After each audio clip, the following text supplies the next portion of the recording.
वाला नहीं मिल रहा।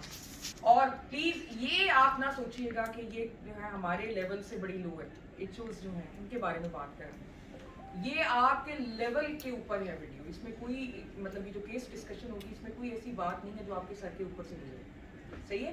इसमें मैं आपको गाइड करूंगी कि किस तरह से बड़े एग्जाम्स में आपसे पूछा जाता है, और वो दूर नहीं है, मतलब 1-2 साल 3 साल कुछ भी नहीं, पहले चपकने में गुजर जाते हैं। तो इसलिए आप भी उसी स्टेज पे खड़े हुए होंगे जिस स्टेज पे आज हमारे वो हैं एफसीपीएस के जो मैच्योर पीजीज जो देने वाले हैं एग्जाम्स। आप में से कौन सबसे सीनियर है पीजीआर्स में से? अवैस, कितना रह गया टाइम आपका? 1 साल रह गया। और नंबर 2 पे हम साथ ही हैं। आप साथ ही है ना। तो this is very very important for you, but ये आप लोगों के लिए भी बड़ा इंपॉर्टेंट है। मुझे बड़े पुराने चेहरे अब नजर आई। अच्छा जनाब, तो ये हमने क्या इसका कमांड क्या देनी है? Motor system of the lower limb है ना। अच्छा, आपको जो सेंट्रल नर्वस सिस्टम हमारे लिए बड़ा वो एक टेरर रहा है, एक हॉरर रहा है, हमेशा से फाइनल ईयर में भी रहा है। और आपने अगर बैठ के बनाने बुला ना, बैठ के बना ले, इधर आगे बैठ जाओ, आप इधर आके बैठ जाए, ये उस साइड से। Make yourself comfortable. जब तक आप कंफर्टेबल नहीं होंगे तो आप ग्रास्प नहीं कर सकेंगे। कमांड जो आपको आती है ना एफसीपीएस के एग्जाम में या एमआरसीपी में या किसी में, वो नर्वस सिस्टम के हवाले से, जैसे अगर लोअर लिम्ब का एग्जामिनेशन तो सिंपल एक देंगे, motor system of the lower limb, cerebellum या सेंसरी सिस्टम। कोई बहुत ज़्यादा डिटेल ये नहीं दे देंगे एग्जामिन द लोअर लिम्ब, इतना टाइम नहीं होता। 5 मिनट्स तो आपके पास होते हैं, तो 5 मिनट्स में आपने अब वो जो कमांड आपको आई है पहले स्टेप में आपने पिक करना है कि व्हाट इज द एबनॉर्मल, ठीक है, उसको आप इट इज पैराप्लीजिया, ठीक है। तो पैराप्लीजिया आपने देखना है कि ये लोअर मोटर है या अपर मोटर, ठीक है। वो पिक करने के बाद suppose it is lower motor paraplegia या अपर मोटर, लेट्स से हम आज अपर मोटर या लोअर मोटर को डिस्कस करें। मेरा लोअर मोटर ही है, लोअर मोटर न्यूरॉन पैराप्लीजिया को ही हम डिस्कस कर लेते हैं। तो स्टेप 2 पे हमने ये देखना है कि उसकी कौन कौन सी डिजीजेस हैं सीएनएस के अंदर जो लोअर मोटर पैराप्लीजिया कर सकते हैं। डिस्कस कर लेते हैं, ऐसे लोअर मोटर न्यूरॉन पैराप्लीजिया नहीं हम डिस्कस करते हैं।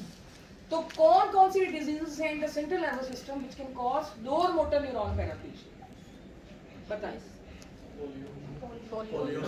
पोलियो, अच्छा, अगर why not we convert it into categories, ज्यादा आसान हो जाएगा ना, बजाय इसके कि हम इसको इस तरह से कहें जीबीएस है, सीआईडीपी है, ठीक है, हाइपोकिनेमिक पीरियोडिक पैरालिसिस है, तो why can't we just shift these things into categories? Neuropathy, myopathy, neuromuscular junction, ठीक है, ये 3 आपकी मेन कैटेगरीज, ठीक है। अब उसके बाद जब आपने कैटेगरीज में डिवाइड कर लिया, फिर आपके लिए आसान हो जाएगा कि अच्छा यार न्यूरोपैथी है तो कौन सी न्यूरोपैथी है जो लोअर लिम्ब को इन्वॉल्व कर सकती है, फिर आप उसके बारे में सोचें कौन सी न्यूरोपैथी।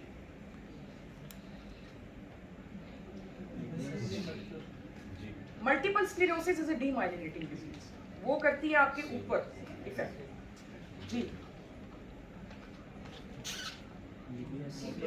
अच्छा, अब जीबीएस की बात कर लेते हैं ना, जीबीएस की बात कर रहे थे। जीबीएस के अंदर अगर हम देखें तो हमने और क्या चीज देखेंगे रेलेवेंट एग्जामिनेशन में, जहां कैंडिडेट फंसता है वो रेलेवेंट एग्जामिनेशन है। आपने एक दफा एग्जामिनेशन अपना कंप्लीट कर लिया, यू पिक के लोअर मोटर न्यूरॉन पैराप्लीजिया, अब आपसे एज एन एफसीपीएस कैंडिडेट या एमआरसीपी कैंडिडेट के तौर पे दे वुड एक्सपेक्ट कि ये बताए या सोचे कम से कम कि इसकी रीजन क्या हो सकती है। तो वो आप शॉर्ट केस में कैसे सोचेंगे?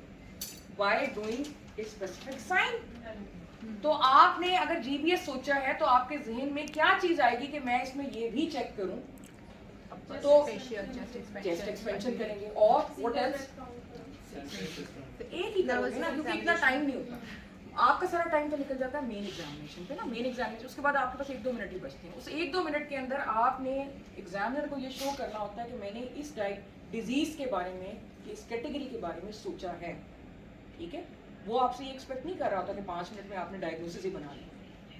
जब आपको कमांड मिलती है ना कि examine the lower limb and do the relevant, तो रेलेवेंट का मतलब ये होता है कि मोटर सिस्टम तो इसने चेक कर लिया, उसमें एब्नॉर्मलिटी भी पिक कर ली, अब ये देखे कि ये इसकी वजह क्या है, और उसकी वजह देखने के लिए आपने एक एक साइन करना होता है। रेलेवेंट एग्जामिनेशन में आपसे एक्सपेक्ट नहीं किया जाता कि आप पूरे के पूरे इसकी साइंस कर लें। जैसे जीबीएस के अंदर तो आपको पता है कि आप सिंगल ब्रेथ भी कह रहे हैं, चेस्ट एक्सपेंशन भी कह रहे हैं, इसमें तो बहुत टाइम वेस्ट हो जाएगा। तो चेस्ट एक्सपेंशन अगर आपने कर ली है तो you have given an idea to the examiner कि आपने इस चीज़ के बारे में सोचा है। इस तरह तो ब्लड प्रेशर भी आप चेक करें, उसका सिटिंग स्टैंडिंग में ऑटोनॉमिक भी उसमें हो जाता है। और थर्ड फोर्थ सिक्स नर्व भी आप चेक कर सकते हैं। मिलर फिशर वेरिएंट क्या होता है जो जीबीएस का होता है? एटेक्सिया, एरिफ्लेक्सिया और ऑफ्थेल्मोप्लेजिया। तो आप या तो चेस्ट एक्सपेंशन कर लें, ठीक है, या आप थर्ड फोर्थ सिक्स नर्व कर लें। और अगर दोनों कर लेंगे तो उसमें काफ़ी और चीज़ें भी वो हो जाएंगी। मतलब जीपीएस के हवाले से एक रेलिवेंट टेस्ट नहीं बनेगा, बल्कि ये है कि मायोपैथीज जो होती हैं जिसमें आपकी मतलब आईज भी बाज़ वक़्त इन्वॉल्व होती हैं, बहुत सी मायोपैथीज ऐसी होती हैं, तो उसके अंदर जो है वो हम उनको भी चेक कर लेते हैं कि कहीं उसमें ऑक्यूलर मसल्स तो नहीं आपके इन्वॉल्व हैं। थर्ड फोर्थ सिक्स के या 9-10th को अगर आपने चेक कर लिया तो इसमें बहुत सी चीज़ें जो हैं वो भी कवर हो जाती हैं। ठीक है, मोटर न्यूरॉन डिजीज़ किसी ने बोला, मोटर न्यूरॉन डिजीज़ वैसे तो इन कैटेगरीज में नहीं आती, लेकिन जिसकी लोअर मोटर वैरायटी होती है वो आ जाती है। आपको पता है मोटर न्यूरॉन डिजीज़ की भी काफ़ी वेरिएंट्स हैं, जिसमें से कुछ हैं जो कि लेटरल स्क्लेरोसिस है, वो जो है उसमें सिर्फ अपर मोटर न्यूरॉन होती है, और जो एमायोट्रोफिक लेटरल स्क्लेरोसिस है उसमें मिक्स्ड अपर मोटर और लोअर मोटर आ जाती है।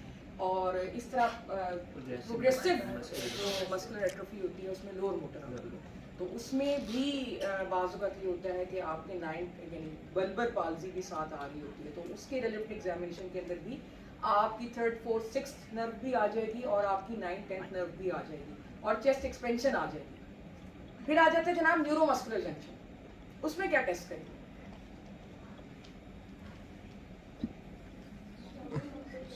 आई के जो मशीन में प्रीवियस की जब ग्रुपिंग देखते हैं कैसे देखते हैं? के लिए होती हैं ऊपर फिटिकेबिलिटी टेस्ट, फिजिकल उसमें आप मरीज को कहते हैं कि ऊपर देखें और आप काउंट करते हैं 10 से 20 तक, ठीक है।